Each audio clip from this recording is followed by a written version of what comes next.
Hello, this week I thought we would talk about what do you do when you're frustrated with your projects? Yes, I've been working on several projects, and the only one I'm not frustrated with is a knitting project that's a very simple, brainless project, and that is my go to and default. So, what is the first thing I've been working on that's frustrating is my English paper piece project, joining them all up. Where I got frustrated today, especially, is I'm going to show you. This is one of the first blocks I did with some really rugged stitches. You can see later I got much better.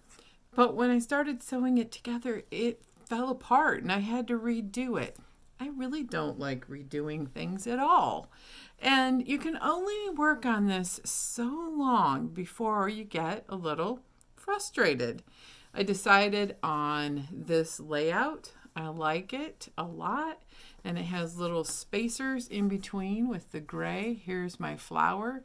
Each flower represents the high temperature of 1 week in 2019. I'm holding it vertically just because it's easier, but you can see here's the flower, here's a flower, spacer, spacer. I think it's going to turn out really cute. Going to have to work on what do I do with the edges? What do I do to finish it? Because this is learning. I've never done it before. But sometimes you do get a little frustrated with the project. And then when that happens, I just fold it up and put it away. Then I go to something else for a while. I only work on that maybe 15 minutes a day. I've been working on a block of the month, and it started off awfully. It's a solid as a rock, is what the quilt shop named it. Solid fabrics, black background, and the pattern doesn't have a black background, which confused me a little bit. And the solid colors do not hide anything.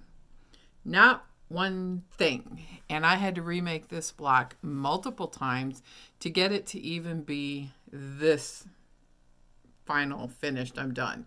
So this is the other thing. When I'm working on a quilt block, I will only redo it 2, 3 is the most. I will not redo it a third time. I did this one about 2.5 times. See, it's not perfect, but then again, what is perfect, right? So I did it, I finished it, and I go, you know what? When it's back away from the camera versus up close, I like how it looks. So then I went to something else in that block of the month, which was much easier. Oh, much easier. And then I figured out what I was doing wrong. I got my points lined up better here. I figured out I had to use a different color thread. I had to remind myself how to use a squaring up ruler and what a 1/4 inch seam allowance really is. I've done improv so long, I get kind of lazy.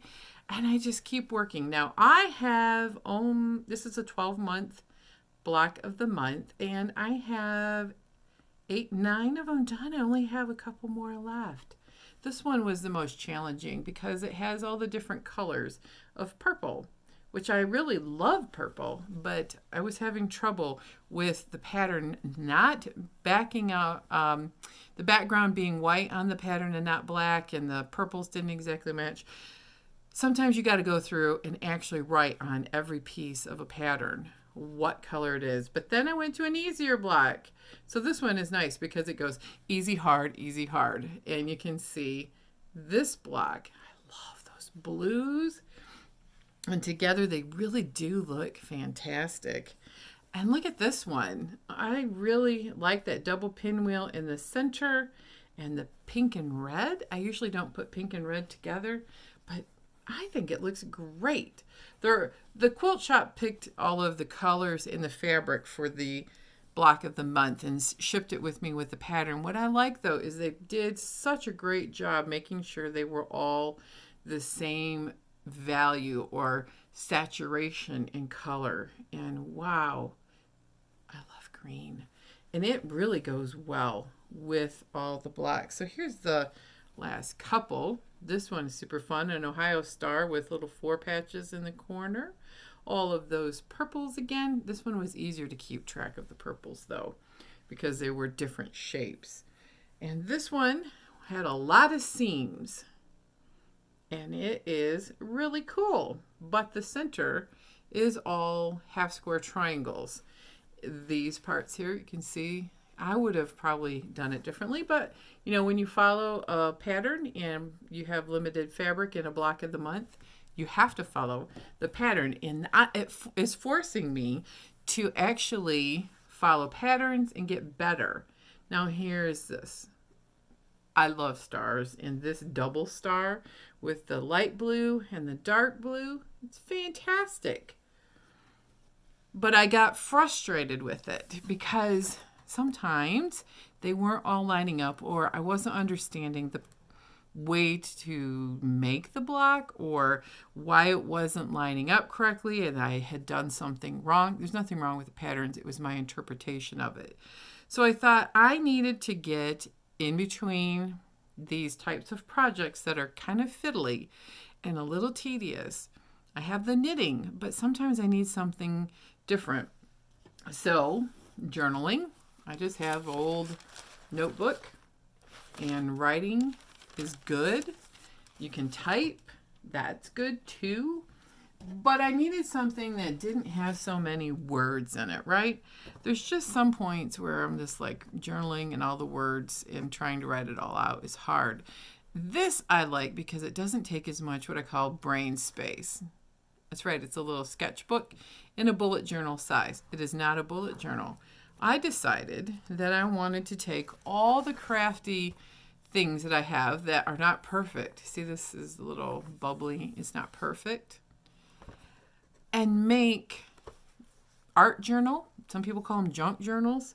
And work on a page for a week or so. So this is a couple of days worth of working on this page. These are felt circles left over from another project.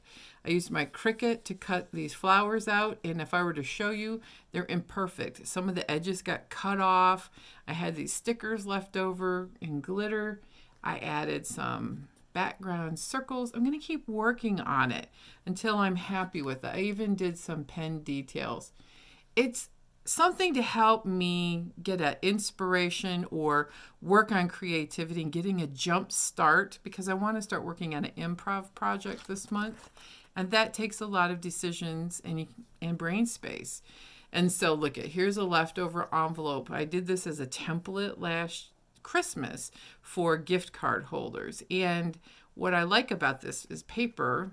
This button isn't glued on there permanently yet, is that it opens. And then I wrote Art Journal 2020. Now this page is far from being done. I liked how you can open it up. It can be interactive.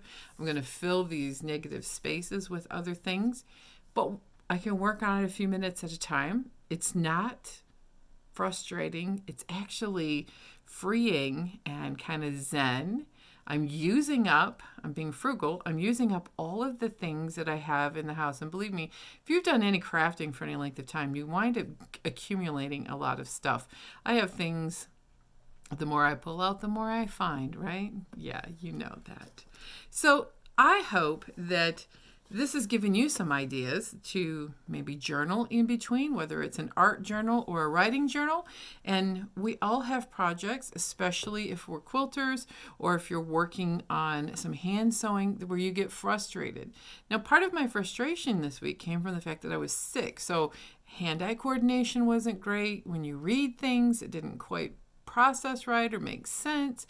So overall, we just have weeks where we get frustrated, and you need to have these little breaks doing something else creative that's fun and no stress or low stress that help jumpstart your creativity. So that's what I do when I'm frustrated with a project. Now, if you have any other ideas that we could add to our little arsenal of fighting frustration with our projects, leave it in the link below or the comment box below. Comments. Oh my goodness. See, frustration. Leave it in the comments, and I will put a link in the description box to my audio podcast, which comes out about every week or so. I haven't done one in a week, and I may not do one for another week. We'll see. Sometimes when you have a cold, podcasting isn't always the easiest. So anybody have Any good ideas for fighting frustration, add it to the list because I would love to hear it. Everybody have a most wonderful week.